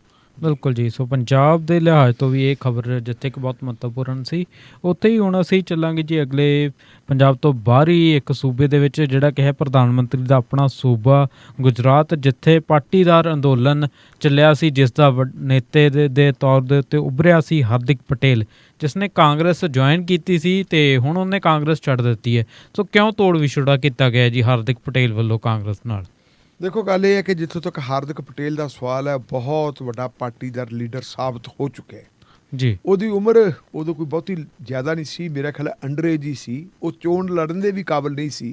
19-20 ਸਾਲ ਦਾ ਮੁੰਡਾ ਸੀ ਜੀ, ਬਿਲਕੁਲ। ਤੇ 19-20 ਸਾਲ ਦੇ ਮੁੰਡੇ ਨੇ ਪਾਰਟੀਦਾਰ ਜਿਹੜੇ ਹੈਗੇ ਆ ਭਾਈਚਾਰੇ ਦੇ ਲੋਕ, ਉਹਨੀਆਂ ਦੀਆਂ ਮੰਗਾਂ ਨੂੰ ਲੈ ਕੇ ਉਹਨੇ ਇੱਕ ਅੰਦੋਲਨ ਛੇੜਿਆ ਸੀ, ਤੇ ਉਹ ਅੰਦੋਲਨ ਇੰਨਾ ਸਫਲ ਹੋਇਆ ਸੀ ਕਿ ਉਹਨੇ ਪ੍ਰਧਾਨ ਮੰਤਰੀ ਦੇ ਲਈ ਵੀ ਇੱਕ ਮੁਸੀਬਤ ਖੜੀ ਕਰ ਦਿੱਤੀ ਸੀ। ਬਿਲਕੁਲ ਜੀ। ਪ੍ਰਧਾਨ ਮੰਤਰੀ ਦੇ ਲਈ ਚੁਣੌਤੀ ਬਣ ਕੇ ਉੱਭਰਿਆ ਸੀ ਹਾਰਦਿਕ ਪਟੇਲ। ਉਹਦੇ ਤੇ ਕਈ ਸਾਰੇ ਮੁਕੱਦਮੇ ਵੀ ਬਣਾਏ ਗਏ। ਉਹਨਾਂ ਮੁਕੱਦਮਿਆਂ ਦੀ ਬਦੌਲਤ ਉਹਨੂੰ ਜੇਲ੍ਹ 'ਚ ਵੀ ਜਾਣਾ ਪਿਆ। ਜੇ ਉਹਨੂੰ ਜ਼ਮਾਨਤ ਮਿਲੀ ਤਾਂ ਉਹਨੂੰ ਫਿਰ ਜਿਹੜਾ ਹੈਗਾ ਤੜੀ ਪਾਰ ਵੀ ਕਰਤਾ ਸੀ ਕਿ ਉਹ ਬੰਦਾ ਗੁਜਰਾਤ ਦੇ ਵਿੱਚ ਨਹੀਂ ਆਊਗਾ, ਰਾਜਸਥਾਨ ਦੇ ਵਿੱਚ ਉਹ ਆਪਣਾ ਸਮਾਂ ਬਤੀਤ ਕਰੂਗਾ ਜੀ। ਉਸੇ ਸਮੇਂ ਦੌਰਾਨ ਉਹਨੂੰ ਕਾਂਗਰਸ ਪਾਰਟੀ ਦੇ ਨਾਲ ਉਸਦੀ ਕੋਈ ਮਾੜੀ ਮੋਟੀ ਨੇੜਤਾ ਬਣ ਗਈ। ਕਾਂਗਰਸ ਪਾਰਟੀ ਨੇ ਦੇਖਿਆ ਕਿ ਇਸ ਮੁੰਡੇ ਨੂੰ ਅਸੀਂ ਲੈ ਕੇ ਆਪਣਾ ਜਿਹੜਾ ਹੈਗਾ ਖੁੱਸੀ ਹੋਈ ਜ਼ਮੀਨ ਉਹ ਬਹਾਲ ਕਰ ਸਕਦੇ ਹਾਂ। ਕਾਂਗਰਸ ਪਾਰਟੀ ਨੇ ਪਹਿਲਾਂ ਉਹਨੂੰ ਜੁਆਇਨ ਕਰਵਾਇਆ। ਜੁਆਇਨ ਕਰਵਾਉਣ ਤੋਂ ਬਾਅਦ ਫਿਰ ਉਹਨੂੰ ਵਰਕਿੰਗ ਪ੍ਰੈਜ਼ੀਡੈਂਟ ਬਣਾ ਦਿੱਤਾ ਜੀ। ਵਰਕਿੰਗ ਪ੍ਰੈਜ਼ੀਡੈਂਟ ਬਣ ਗਿਆ। ਜੇ ਅਸੀਂ ਦੇਖੀ ਤਾਂ 3-4 ਮੁੰਡੇ ਬੜੇ ਨੌਜਵਾਨ ਮੁੰਡੇ ਜਿਨ੍ਹਾਂ ਦੀ ਨੈਸ਼ਨਲ ਲੈਵਲ ਦੀ ਆਪਾਂ ਕਹਿ ਸਕਦੇ ਹਾਂ ਪ੍ਰਸਿੱਧੀ ਹੈ, ਜਿਨ੍ਹਾਂ ਨੇ ਕੌਮੀ ਪੱਧਰ ਦੇ ਉੱਤੇ ਆਪਣੀ ਪਛਾਣ ਬਣਾਈ ਹੈ। ਹਾਰਦਿਕ ਪਟੇਲ ਹੋ ਗਿਆ, ਜਗਤੇਸ਼ ਮੇਵਾਨੀ ਹੋ ਗਿਆ, ਉਹ ਇੱਕ ਦਲਿਤ ਆਗੂ ਹੈ ਔਰ ਇੰਡੀਪੈਂਡੈਂਟ MLA ਹੈ ਗੁਜਰਾਤ ਦੇ ਵਿੱਚੋਂ।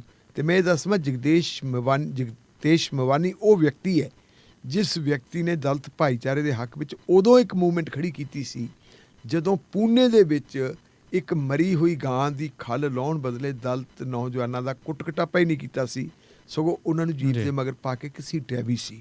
ਉਦੋਂ ਇਹਨੇ ਇੱਕ ਬਹੁਤ ਵੱਡਾ ਮਾਰਚ ਕੱਢਿਆ ਸੀ ਤੇ ਉਦੋਂ ਬੰਦਾ ਇਹ ਰੌਸ਼ਨੀ ਦੇ ਵਿੱਚ ਆਇਆ ਸੀ ਔਰ ਉਸ ਰੌਸ਼ਨੀ 'ਚ ਆਉਣ ਤੋਂ ਬਾਅਦ ਇੰਡੀਪੈਂਡੈਂਟ MLA ਵੀ ਬਣ ਗਿਆ ਸੀ। ਪਿਛਲੇ ਦਿਨਾਂ ਦੇ ਵਿੱਚ ਤੁਸੀਂ ਦੇਖਿਆ ਹੋਣਾ ਕਿ ਇਹਨੇ ਪ੍ਰਧਾਨ ਮੰਤਰੀ ਸਾਹਿਬ ਦੇ ਸੰਬੰਧ ਵਿੱਚ ਕੋਈ ਟਵੀਟ ਕੀਤਾ ਸੀ ਔਰ ਉਸ ਟਵੀਟ ਦੀ ਬਦੌਲਤ ਇਹਦੇ ਖਿਲਾਫ ਗੁਜਰਾਤ 'ਚ FIR ਨਹੀਂ ਦਰਜ ਹੋਈ ਸੀ। FIR ਕਿੱਥੇ ਦਰਜ ਹੋਈ ਸੀ? ਅਸਾਮ ਦੇ ਵਿੱਚ। ਉਸ ਕੇਸ ਦੇ ਵਿੱਚ ਉਹਨੂੰ ਜ਼ਮਾਨਤ ਮਿਲ ਜਾਂਦੀ ਹੈ, ਪੁਲਿਸ ਨਾਲ ਦੀ ਨਾਲ ਫਿਰ ਗ੍ਰਿਫਤਾਰ ਕਰ ਲੈਂਦੀ ਹੈ। ਪੁਲਿਸ ਕਹਿੰਦੀ ਹੈ ਕਿ ਜਿਹੜੀ ਪੁਲਿਸ ਪਾਰਟੀ ਨੂੰ ਫੜਨ ਵਾਸਤੇ ਗਈ ਸੀ ਉਸ ਪੁਲਿਸ ਪਾਰਟੀ ਦੀ ਇੱਕ ਲੇਡੀ ਜਿਹੜੀ ਹੈਗੀ ਹੈ ਅਫੀਸ਼ੀਅਲ, ਉਹਦੇ ਨਾਲ ਇਸ ਬੰਦੇ ਨੇ ਧੱਕਾ ਮੁੱਕੀ ਕੀਤੀ ਸੀ, ਉਹਦੇ ਨਾਲ ਜ਼ਿਆਦਤੀ ਕੀਤੀ ਸੀ। ਇੱਕ ਨਵਾਂ ਪਰਚਾ ਦਰਜ ਹੋ ਗਿਆ ਸੀ ਔਰ ਮਾਣਯੋਗ ਅਦਾਲਤ ਨੇ ਉਹਦੇ ਵਿੱਚ ਜ਼ਮਾਨਤ ਦਿੰਦਿਆਂ ਪੁਲਿਸ ਦੀ ਝਾੜ ਝੰਪ ਕੀਤੀ ਸੀ ਕਿ ਤੁਸੀਂ ਇਹ ਕਿਉਂ ਗੱਲ ਕਰਦੇ ਹੋ। ਇਸੇ ਤਰ੍ਹਾਂ ਆਪਾਂ ਦੇਖੀਏ ਤਾਂ ਕਨ੍ਹਈਆ ਕੁਮਾਰ, ਬਿਲਕੁਲ ਜੀ, ਉਹ ਕਿੱਡਾ ਵੱਡਾ ਨਾਂ ਸੀ, ਉਹਦੀਆਂ ਰੋਜ਼ ਲੋਕ ਵੇਖਦੇ ਹੁੰਦੇ ਸੀ। ਇੱਕ ਪਾਸੇ ਪ੍ਰਧਾਨ ਮੰਤਰੀ ਬੋਲਦਾ ਹੁੰਦਾ ਸੀ, ਜਿਵੇਂ ਪ੍ਰਧਾਨ ਮੰਤਰੀ ਲੋਕਾਂ ਦਾ ਧਿਆਨ ਆਪਣੇ ਵੱਲ ਖਿੱਚਦਾ ਹੁੰਦਾ ਸੀ, ਠੀਕ ਉਸੇ ਤਰ੍ਹਾਂ ਜਦੋਂ ਕਨ੍ਹਈਆ ਕੁਮਾਰ ਬੋਲਦਾ ਹੁੰਦਾ ਸੀ ਉਹਦੀ ਕੋਈ ਵੀਡੀਓ ਆਉਂਦੀ ਸੀ ਤੇ ਲੋਕ ਉਧਰ ਵੀ ਧਿਆਨ ਦਿੰਦੇ। ਬਿਲਕੁਲ ਜੀ। ਹੁਣ ਇਹ ਬੰਦੇ ਤੁਸੀਂ ਸਾਰੇ ਦੇਖੋ ਕਾਂਗਰਸ ਪਾਰਟੀ ਦੇ ਵਿੱਚ ਕਿੱਥੇ ਹੈ, ਕਨ੍ਹਈਆ ਕੁਮਾਰ ਦਾ ਕੋਈ ਪਤਾ ਨਹੀਂ ਲੱਗਦਾ।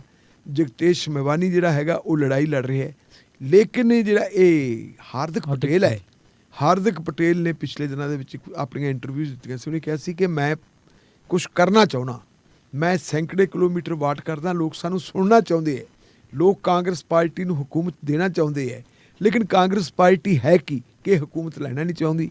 ਇਹ ਲੋਕਾਂ ਦੇ ਨਾਲ ਤਾਲਮੇਲ ਨਹੀਂ ਵਧਾਉਂਦੀ, ਇਹ ਲੋਕਾਂ ਦੇ ਨਾਲ ਰਾਬਤਾ ਨਹੀਂ ਵਧਾਉਂਦੀ, ਇਹ ਲੋਕਾਂ ਦੇ ਨਾਲ ਸੰਵਾਦ ਨਹੀਂ ਰਚਾਉਂਦੀ ਤੇ ਸਾਨੂੰ ਸੰਵਾਦ ਰਚਾਉਣਾ ਚਾਹੀਦਾ, ਲੋਕਾਂ ਦੇ ਨਾਲ ਤਾਲਮੇਲ ਬਿਠਾਉਣਾ ਚਾਹੀਦਾ ਹੈ। ਇਹ ਗੱਲ ਕਹਿੰਦਾ ਸੀ ਉਹ। ਕਹਿੰਦਾ ਮੈਂ ਬਾਰ-ਬਾਰ ਜਿਹੜੀ ਹੈਗੀ ਅਪਰੋਚ ਕਰਦਾ ਆਲ ਇੰਡੀਆ ਕਾਂਗਰਸ ਕਮੇਟੀ ਦੇ ਅਹੁਦੇਦਾਰਾਂ ਕੋਲੇ ਕਿ ਮੈਨੂੰ ਜਿਹੜੀ ਸਟੇਟ ਦੀ ਲੀਡਰਸ਼ਿਪ ਆ ਉਹ ਹਾਲੇ ਤੱਕ ਪ੍ਰਵਾਹ ਨਹੀਂ ਕਰ ਰਹੀ। ਮੀਟਿੰਗਾਂ ਕੀਤੀਆਂ ਜਾਂਦੀਆਂ, ਮੇਰੇ ਨਾਲ ਕੋਈ ਰਹਿ ਮਸ਼ਵਰਾ ਨਹੀਂ ਕੀਤਾ ਜਾਂਦਾ, ਮੈਂ ਵਰਕਿੰਗ ਪ੍ਰੈਜ਼ੀਡੈਂਟ ਕਹਾਂ, ਮੈਨੂੰ ਕੁਛ ਦੱਸਿਆ ਨਹੀਂ ਜਾਂਦਾ, ਮੈਨੂੰ ਕੁਛ ਪੁੱਛਿਆ ਨਹੀਂ ਜਾਂਦਾ। ਤੇ ਉਹਨੇ ਇਹ ਵੀ ਕਿਹਾ ਸੀ ਉਦੋਂ ਕਿ ਜਿਹੜੀ ਲੀਡਰਸ਼ਿਪ ਹੈ, ਪੁਰਾਣੀ ਲੀਡਰਸ਼ਿਪ ਹੈ, ਜਿਹੜੀ ਸਥਾਪਿਤ ਲੀਡਰਸ਼ਿਪ ਹੈ, ਉਹਨੂੰ ਨੌਜਵਾਨੀ ਤੋਂ ਡਰ ਲੱਗਦਾ ਹੈ।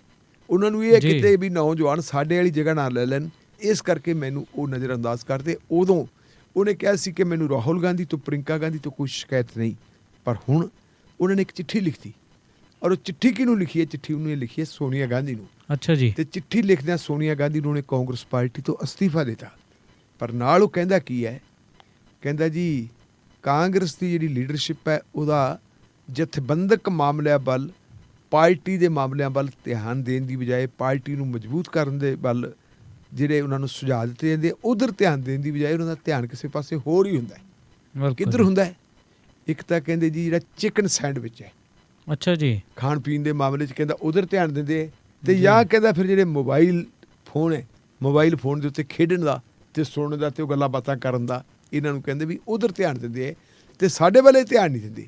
ਇਸ ਲਈ ਇਹਨਾਂ ਹਾਲਤਾਂ ਦੇ ਵਿੱਚ ਮੇਰਾ ਕਾਂਗਰਸ ਪਾਰਟੀ 'ਚ ਰਹਿਣਾ ਮੁਸ਼ਕਿਲ ਹੈ। ਉਹਨੇ ਕਾਂਗਰਸ ਪਾਰਟੀ ਤੋਂ ਅਸਤੀਫਾ ਦੇ ਦਿੱਤਾ। ਹੁਣ ਉਹ ਜਾਊਗਾ ਕਿਹੜੇ ਪਾਸੇ ਇਹਦਾ ਹਾਲੇ ਪਤਾ ਨਹੀਂ, ਪਰ ਉਮੀਦ ਜ਼ਿਆਦਾ ਇਹ ਜੋ ਰਾਜਨੀਤਿਕ ਪੰਡਤ ਅੰਦਾਜ਼ਾ ਲਾ ਰਹੇ ਹੈ ਕਿ ਵੈਸੇ ਆਮ ਆਦਮੀ ਪਾਰਟੀ ਵੀ ਉੱਥੇ ਗਈ ਹੋਈ ਹੈ।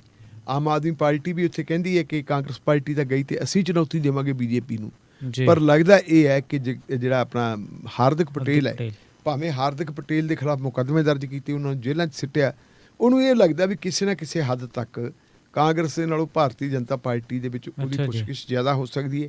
ਪਿਛਲੇ ਦਿਨਾਂ 'ਚ ਉਹਨੇ ਇਹ ਗੱਲ ਕਹੀ ਵੀ ਸੀ ਕਿ ਭਾਰਤੀ ਜਨਤਾ ਪਾਰਟੀ ਬਿਨਾਂ ਸ਼ੱਕ ਜਿਹੜੀ ਹੈਗੀ ਸਾਡੀ ਵਿਰੋਧੀ ਪਾਰਟੀ ਹੈ, ਲੇਕਿਨ ਭਾਰਤੀ ਜਨਤਾ ਪਾਰਟੀ ਨੂੰ ਵੀ ਮੱਦੇ ਨਜ਼ਰ ਰੱਖਣਾ ਪਊਗਾ ਤੁਹਾਨੂੰ ਜੇ ਤੁਸੀਂ ਇਹਨਾਂ ਦਾ ਮੁਕਾਬਲਾ ਕਰ ਰਹੇ।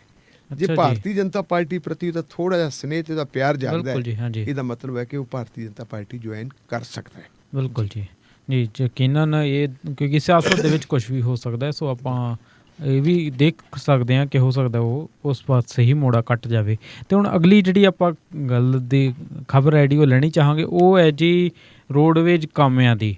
ਸੋ ਅਣਮਿੱਥੇ ਧਰਨੇ ਪੰਜਾਬ ਦਾ ਜਿਹੜਾ ਹੈ, ਜਿਵੇਂ ਕਿ ਪਹਿਲਾਂ ਵੀ ਆਪਾਂ ਗੱਲ ਕਰਕੇ ਹਟੇ ਕਿ 2 ਮਹੀਨੇ ਹੋਏ ਨੇ ਪਰ ਧਰਨੇ ਦੁਬਾਰਾ ਸ਼ੁਰੂ ਹੋ ਗਏ ਨੇ। ਉਹਨਾਂ ਦੇ ਵਿੱਚ ਹੀ ਹੁਣ ਰੋਡਵੇਜ਼ ਕਾਮਿਆਂ ਵੱਲੋਂ ਵੀ ਹੈਗਾ ਜਿਹੜਾ ਧਰਨਾ ਸ਼ੁਰੂ ਕਰ ਦਿੱਤਾ ਗਿਆ। ਸੋ ਕਿਉਂ ਲਾਉਣਾ ਪੈ ਗਿਆ ਜੀ ਇਹ ਅਣਮਿੱਥਾ ਧਰਨਾ? ਧਰਨਾ ਨਹੀਂ ਜੀ, ਤਾਂ ਸਟ੍ਰਾਈਕ ਤੇ ਚਲੇ ਗਏ। ਅੱਛਾ ਜੀ। ਅਸਲ ਦੇ ਵਿੱਚ ਜੇ ਆਪਾਂ ਜੀ। ਧਰਨੇ ਦੀ ਗੱਲ ਕਰਦੇ ਹਾਂ ਤਾਂ ਧਰਨਾ ਜਿਹੜਾ ਕੱਲ ਕਿਸਾਨਾਂ ਦਾ ਧਰਨਾ ਲੱਗਿਆ ਹੋਇਆ ਸੀ, ਕਿਸਾਨਾਂ ਦੇ ਧਰਨੇ ਦੇ ਵਿੱਚ ਜਿਹੜੇ ਕੱਚੇ ਅਧਿਆਪਕ ਆ ਉਹ ਚਲੇ ਗਏ ਸੀ। ਬਿਲਕੁਲ ਜੀ। ਕੱਚੇ ਅਧਿਆਪਕਾਂ ਨੇ ਉੱਥੇ ਜਾ ਕੇ ਬੈਠ ਕੇ ਸੀ ਧਰਨੇ ਦੇ ਵਿੱਚ, ਕਿਸਾਨਾਂ ਦੀ ਹਮਾਇਤ ਕੀਤੀ ਸੀ ਤੇ ਜੀ। ਨਾਲ ਹੀ ਕੱਚੇ ਅਧਿਆਪਕਾਂ ਨੇ ਇੱਕ ਗੱਲ ਕਹੀ ਸੀ ਉੱਥੇ। ਉਹਨਾਂ ਨੇ ਕਿਹਾ ਸੀ ਜੀ ਅਰਵਿੰਦ ਕੇਜਰੀਵਾਲ, ਭਗਵੰਤ ਸਿੰਘ ਮਾਨ ਤੇ ਜਿਹੜੀ ਆਮ ਆਦਮੀ ਪਾਰਟੀ ਦੀ ਲੀਡਰਸ਼ਿਪ ਹੈ, ਇਹਦੇ ਤੇ ਭਾਵੇਂ ਅਸੀਂ ਇਤਵਾਰ ਕਰ ਲੈਨੇ ਆ, ਲੇਕਿਨ ਜੀ। ਇਹਨਾਂ ਨੇ ਬਹੁਤ ਸਾਰੀਆਂ ਗੱਲਾਂ ਉਹ ਕੀਤੀਆਂ ਜਿਹੜੀਆਂ ਗੱਲਾਂ ਦੀ ਬਦੌਲਤ ਇਹਨਾਂ ਤੇ ਇਤਵਾਰ ਨਹੀਂ ਕੀਤਾ ਜਾ ਸਕਦਾ। ਅੱਛਾ ਜੀ। ਉਹਨਾਂ ਨੇ ਕਿਹਾ ਸੀਗਾ ਕਿ ਜਦੋਂ ਅਸੀਂ ਕੱਚੇ ਅਧਿਆਪਕ ਪਿਛਲੀ ਚੰਨੀ ਸਰਕਾਰ ਵੇਲੇ ਬੈਠੇ ਸਾਂ ਧਰਨੇ ਦੇ ਉੱਤੇ, ਬਿਲਕੁਲ ਜੀ। ਔਰ ਕੁਝ ਲੋਕ ਜਿਹੜੇ ਹੈਗੇ ਤੁਹਾਨੂੰ ਪਤਾ ਪੰਜਾਬ ਸਕੂਲ ਐਜੂਕੇਸ਼ਨ ਬੋਰਡ ਦੀ ਬਿਲਡਿੰਗ ਹੈ ਜਿਹੜੀ, ਹਾਂਜੀ। ਬਿਲਡਿੰਗ ਦੇ ਉੱਪਰ ਚੜ੍ਹ ਗਏ ਸੀ, ਉਹਨਾਂ ਦੇ ਹੱਥਾਂ ਜੀ। ਦੇ ਵਿੱਚ ਪੈਟਰੋਲ ਦੀਆਂ ਬੋਤਲਾਂ ਵੀ ਸੀ। ਉਹ ਕਹਿੰਦੇ ਅਸੀਂ ਸਾਰੇ ਲੋਕ ਉੱਥੇ ਬੈਠੇ ਸੀ। ਉਹਨਾਂ ਦਿਨਾਂ ਦੇ ਵਿੱਚ ਬਹੁਤ ਵੱਡੇ ਪੱਧਰ ਦੇ ਉੱਤੇ ਕਹਿੰਦੇ ਵੀ ਇਹ ਸਾਡੇ ਅੰਦੋਲਨ ਦਾ ਬੋਲਬਾਲਾ ਸੀ। ਤੇ ਫਿਰ ਸਾਨੂੰ ਮਿਲਣ ਵਾਸਤੇ ਆਏ ਇਹ ਕੇਜਰੀਵਾਲ ਸਾਹਿਬ, ਭਗਵੰਤ ਮਾਨ ਤੇ ਇਹਨਾਂ ਦੀ ਲੀਡਰਸ਼ਿਪ ਦੇ ਲੋਕ। ਹੋਰ ਕਦੋਂ ਆਏ? ਜੀ। ਉਹਨਾਂ ਨੇ ਡੇਟ ਦਿੱਤੀ ਹੈ 27 ਨਵੰਬਰ 2021 ਨੂੰ। ਉਦੋਂ ਅੱਛਾ ਕਹਿੰਦੇ ਜੀ। ਵੀ ਕੇਜਰੀਵਾਲ ਸਾਹਿਬ ਨੇ ਆ ਕੇ ਕਿਹਾ ਸੀ ਕਿ ਕਾਕਾ ਕੋਈ ਵੀ ਅਜਿਹਾ ਫੈਸਲਾ ਨਾ ਲਓ ਜਿਹੜਾ ਫੈਸਲਾ ਤੁਹਾਡੇ ਲਈ ਘਾਤਕ ਸਾਬਤ ਹੋਵੇ। ਤੁਸੀਂ ਸਾਡੇ ਲਈ ਕੰਮ ਕਰੋ, ਸਾਨੂੰ ਵੋਟਾਂ ਪਾਓ, ਸਾਡੀ ਸਰਕਾਰ ਬਣ ਜਾਣ ਦਿਓ। ਜਿੱਦਣ ਸਾਡੀ ਸਰਕਾਰ ਬਣ ਗਈ, ਜੀ। ਸਰਕਾਰ ਬਣਦਿਆਂ ਸਾਰ ਜਿਹੜਾ ਸਭ ਤੋਂ ਪਹਿਲਾ ਕੰਮ ਅਸੀਂ ਕਰਾਂਗੇ, ਪਹਿਲੀ ਕੈਬਨਿਟ ਮੀਟਿੰਗ ਦੇ ਵਿੱਚ ਤੁਹਾਡੀਆਂ ਜਿਹੜੀਆਂ ਨੌਕਰੀਆਂ ਪੱਕੀਆਂ ਕਰਾਂਗੇ। ਜੀ। ਕੱਚੇ ਅਧਿਆਪਕ ਸੀ ਨਾ, ਤੁਹਾਡੀਆਂ ਨੌਕਰੀਆਂ ਪੱਕੀਆਂ ਕਰਾਂਗੇ। ਕਹਿੰਦੇ ਜੀ ਸਰਕਾਰ ਬਣੀ ਨੂੰ 2 ਮਹੀਨੇ ਹੋ ਗਏ, ਕੈਬਨਿਟ ਦੀਆਂ ਮੀਟਿੰਗਾਂ ਕਈ ਹੋ ਗਈਆਂ ਤੇ ਸਾਨੂੰ ਤਾਂ ਭੁੱਲ ਹੀ ਗਏ ਕਿ ਕੱਚੇ ਮੁਲਾਜ਼ਮਾਂ ਨੂੰ ਪੱਕੇ ਕਰਨਾ ਸੀ, ਸਾਨੂੰ ਪੱਕੇ ਨਹੀਂ ਕੀਤਾ। ਇਹ ਉਹਨਾਂ ਨੇ ਕੱਲ ਧਰਨੇ 'ਚ ਗੱਲ ਕਹੀ ਸੀ। ਜੀ। ਕਿਸਾਨਾਂ ਨੂੰ ਉਹਨਾਂ ਨੇ ਕਿਹਾ ਸੀ ਕਿ ਤੁਹਾਨੂੰ ਡਟਣਾ ਚਾਹੀਦਾ ਹੈ। ਸਿਆਸਤਦਾਨ ਚਾਹੇ ਕਿਸੇ ਵੀ ਰੰਗ ਦੇ ਹੋਣ, ਇਹਨਾਂ ਤੇ ਕਦੇ ਇਤਵਾਰ ਨਹੀਂ ਕਰਨਾ ਚਾਹੀਦਾ। ਜਦੋਂ ਲੈਣੀਆਂ ਹੁੰਦੀਆਂ ਵੋਟਾਂ ਉਦੋਂ ਇਹਨਾਂ ਦਾ ਨਜ਼ਰੀਆ ਹੋਰ ਹੁੰਦਾ ਤੇ ਬਾਅਦ ਵਿੱਚ ਕੋਈ ਹੋਰ ਨਜ਼ਰੀਆ ਹੁੰਦਾ ਹੈ। ਮੈਂ ਯਾਦ ਜਸਪ੍ਰੀਤ ਇਹ ਵੀ ਕਰਵਾ ਦੇਵਾਂ ਕਿ ਇਹ ਆਪਣੇ ਮਾਨ ਸਾਹਿਬ ਵੀ ਕਹਿੰਦੇ ਹੁੰਦੇ ਸੀ ਕਿ ਮੇਰੇ ਹੱਥ ਹਰਾ ਪੈਨ ਆ ਲੈਣ ਦਿਓ। ਜਿੱਥੇ ਹਰਾ ਪੈਨ ਆ ਗਿਆ, ਹਰੇ ਪੈਨ ਨਾਲ ਸਭ ਤੋਂ ਪਹਿਲਾ ਕੰਮ ਮੈਂ ਮੁਲਾਜ਼ਮਾਂ ਦਾ ਹੀ ਕਰੂੰਗਾ। ਜੀ। ਔਰ ਮਾਨ ਸਾਹਿਬ ਆਪਣੇ ਭਾਸ਼ਣਾਂ ਦੇ ਵਿੱਚ, ਆਪਣੇ ਇੰਟਰਵਿਊਜ਼ ਦੇ ਵਿੱਚ ਵੀ ਇਹ ਮੰਨ ਵੀ ਚੁੱਕੇ ਹੈ ਕਿ ਜੇ ਆਮ ਆਦਮੀ ਪਾਰਟੀ ਦੇ 92 MLA ਜਿੱਤੇ ਹੈ ਤੇ ਇਹ 92 MLA ਦੇ ਵਿੱਚ ਨੂੰ ਜਿਤਾਉਣ ਦੇ ਵਿੱਚ ਸਭ ਤੋਂ ਵੱਡਾ ਯੋਗਦਾਨ ਪੰਜਾਬ ਦੇ ਮੁਲਾਜ਼ਮ ਵਰਗ ਦਾ ਹੈ। ਬਿਲਕੁਲ ਜੀ। ਪਰ ਪੰਜਾਬ ਦੇ ਮੁਲਾਜ਼ਮ ਵਰਗ ਦੀਆਂ ਜਿਹੜੀਆਂ ਹੈਗੀਆਂ ਮੰਗਾਂ ਉਵੇਂ ਦੀਆਂ ਉਵੇਂ ਹੀ ਖੜੀਆਂ, ਉਹਨਾਂ ਵੱਲ ਕੋਈ ਧਿਆਨ ਨਹੀਂ ਦਿੰਦਾ। ਹੁਣ ਤੁਸੀਂ ਦੇਖੋ ਕਿ ਜਿਹੜੀ ਸਾਡਾ ਟਰਾਂਸਪੋਰਟ ਹੈ, ਪੰਜਾਬ ਦਾ ਟਰਾਂਸਪੋਰਟ ਵਿਭਾਗ ਹੈ, ਇਹਦੇ 3 ਵਿੰਗ ਹੈ। ਇੱਕ ਹੈ ਪੰਜਾਬ ਰੋਡਵੇਜ਼, ਇੱਕ ਹੈ PITC ਤੇ ਇੱਕ ਹੈ ਪਨਬਸ। ਪੰਜਾਬ ਰੋਡਵੇਜ਼ ਦੇ ਵਿੱਚ ਵੀ ਕੱਚੇ ਮੁਲਾਜ਼ਮ ਠੇਕੇ ਤੇ ਭਰਤੀ ਕੀਤੇ ਹੋਏ ਹੈ, PITC ਤੇ ਪਨਬਸ ਦੇ ਵਿੱਚ ਵੀ ਕੀਤੇ ਹੋਏ ਹੈ। ਤਨਖਾਹ ਉਹਨਾਂ ਨੂੰ ਕਿੰਨੀ ਕੁ ਮਿਲਦੀ ਹੈ? ਲਗਭਗ 9,000 ਰੁਪਈਆ। 9,000 ਰੁਪਈਏ ਦੇ ਨਾਲ ਸਵੇਰੇ 6 ਵਜੇ 4 ਵਜੇ ਘਰੋਂ ਨਿਕਲਦੇ ਆ, ਉਹ 6 ਵਜੇ ਆ ਕੇ ਵਿਚਾਰੇ 6 ਵਜੇ 5 ਵਜੇ ਸਟੀਅਰਿੰਗ ਸੰਭਾਲ ਲੈਂਦੇ ਆ, ਝੋਲੇ ਚੱਕ ਲੈਂਦੇ ਆ, ਰਾਤ ਨੂੰ ਕਿਤੇ 10-11 ਵਜੇ ਘਰੇ ਵੜਦੇ ਆ।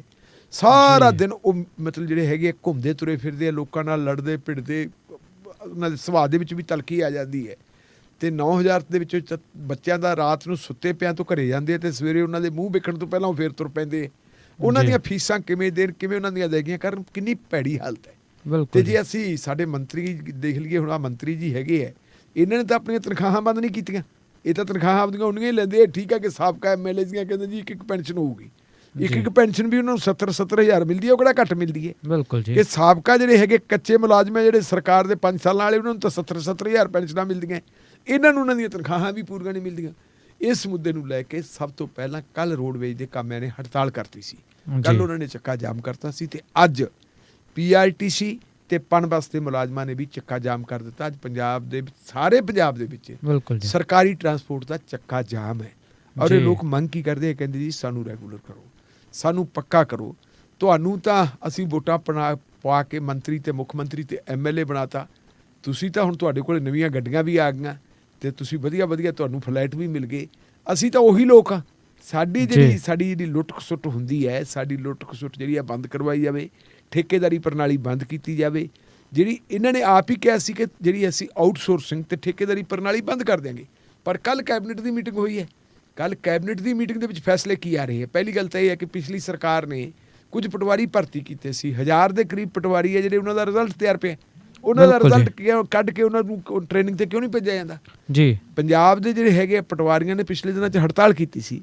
ਪਟਵਾਰੀ ਇਹ ਕਹਿੰਦੇ ਕਿ ਸਾਡੇ ਤੇ ਤੁਸੀਂ ਲਾਉਣੇ ਆ ਦੋਸ਼ ਭ੍ਰਿਸ਼ਟਾਚਾਰ ਦੇ, ਕਿ ਤੁਸੀਂ ਲੋਕ ਪੈਸੇ ਲੈਣੇ ਹੋ।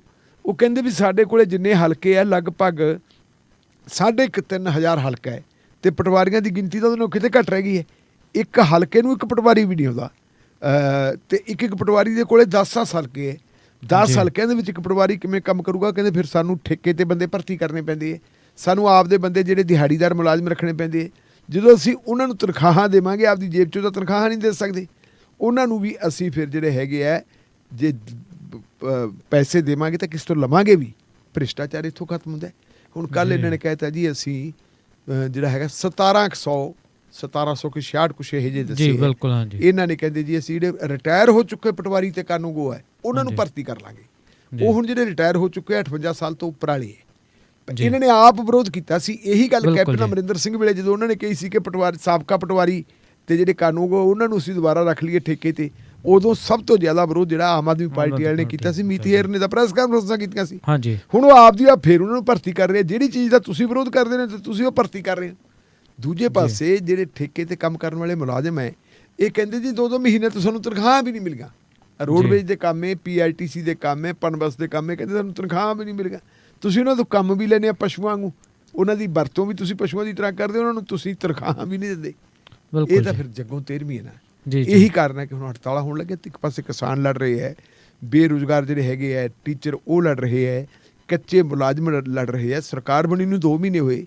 ਜਸਪ੍ਰੀਤ ਜੀ ਤੁਸੀਂ ਦੇਖੋ ਕਿ ਫਿਰ ਕੰਮ ਚੱਲੂਗਾ ਤਾਂ ਚੱਲੂਗਾ। ਬਿਲਕੁਲ ਜੀ ਜੀ ਜੀ ਜੀ।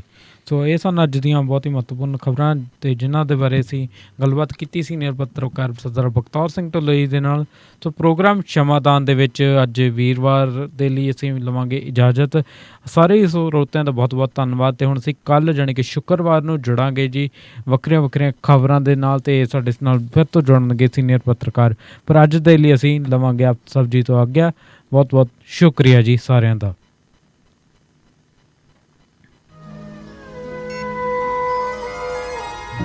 ਸ਼ਮਾਦਾਨ।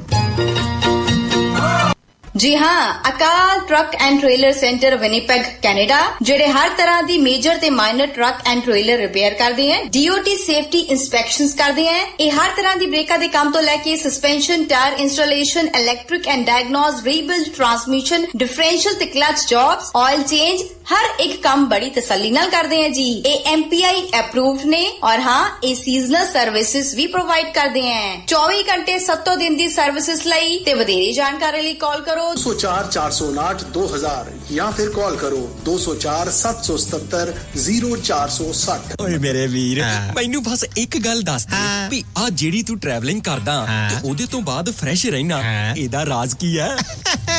ਇਹਦਾ ਰਾਜ਼ ਹੈ Arlington fuel stop. Arlington fuel stop 1801 pioneer street highway exit 208 ਤੇ, ਜਿੱਥੇ ਤੁਹਾਨੂੰ ਫ੍ਰੀ ਕਾਫੀ, free fax service, free truck parking, ਰੋਟੀ, ਠੇਕਾ, ਲਾਂਡਰੀ, ਸ਼ਾਵਰ ਤੇ ਟਰੱਕਾਂ ਦਾ ਹੋਰ ਵੀ ਸਾਮਾਨ ਆਸਾਨੀ ਨਾਲ ਮਿਲੇਗਾ। ਹੁਣੇ ਕਾਲ ਕਰੋ 360 652 6066 ਯਾਨੀ 360 652 6066। ਇਹ 2 ਲੋਕੇਸ਼ਨਾਂ ਤੋਂ ਸੇਵਾਵਾਂ ਪ੍ਰਦਾਨ ਕਰਦੇ ਨੇ। Second location Lost Hill travel centre 14814 ਐਲੋਮ street, Lost Hills. Phone number 661 797 2354।